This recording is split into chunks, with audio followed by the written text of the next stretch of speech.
Հուլիսը տպավորություն է, մի քիչ հով է սկսվել, բայց ամառը կիսվում է, խոտն արդեն չորացել է թե Երևանում, թե մարզերում, երկրում ընդհանուր բարձրացնելով հրդեհների ռիսկը։ Առանց այդ էլ տարին թեժ վիճակագրությամբ է առաջ գնում։ Կիսամյակի դրությամբ 20 հրդեհ անտառներում է բռնկվել, 2096-ը բուսածածկ տարածքներում։ 2024-ի համեմատ մինչև 4 անգամ աճ ունենք, ահազանգում են փրկարարները։ Արարատի մարզում, եթե այս տարի գրանցվել է 386 հրդեհ բուսածածկ եւ հոցածածկ տարածքներում, 2024 թվականին այդ թիվը եղել է 192,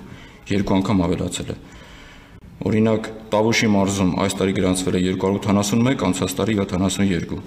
գրեթե 4 անգամ ավելացել է։ Եղանակի պատճառով հիմա հատկապես հրդեհավտանգ փուլում ենք, բնության գրկում հանգստանալու գնալիս պետք է խստորեն պահպանել կրակի հետ կապված անվտանգության կանոնները, բնակչությանը զգուշացնում են շրջակա միջավայրի եւ ներքին գործերի նախարարություններից։ Արգելվում են վառել խարույկներ չնախատեսված վայրերում, նետել այրվող լուցկի չմարված ծխախոտի մնացորդ, ծխել եւ օգտվել բաց կրակից, կատարել չորխոտի խոզանի այրում։ Անտառում թողածաղբը, ապակու կտորն ու թուղթը միասին արևի ուղիղ ճառագայթների տակ կարող են ծխալ, քամինել բորբոքի, հրդեհը պատրաստ է։ Այս սեզոնին խիստ վտանգավոր է մանավանդ ասեղնատերև անտառում խարույկ վառելը։ Քաղաքացին անտառային օրենսգրքի այս սահմանափակումը խախտի, թե ծխախոտի մնացորդը շպրտելու կամ իր արտն այրելուց հետո կրակն անտառ մտնի, եթե ապացուցվեց, որ անփութություն է տեղի ունեցել, էկոպարեկները կարող են տուգանել։ 200,000 դրամ իսկական անձանց դեպքում։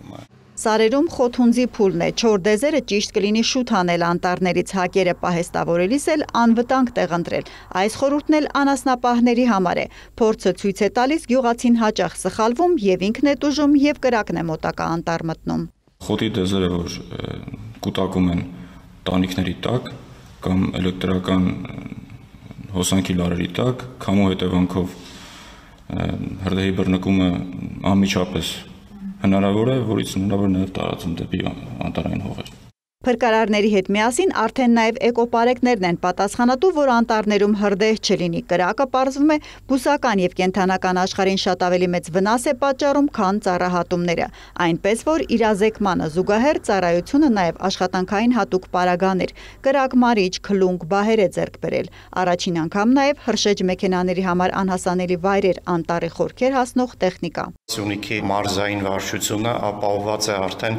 հրդեհաշիջման համար նախատեսված հատուկ համակարգով կահավորված 7 ամենագնաց պիկապ թափքով մեքենաներով,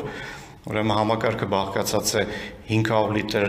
տարողունակությամբ ջրի բակերից եւ բարձր ճնշման մոտոպոմպերից եւ ռետնե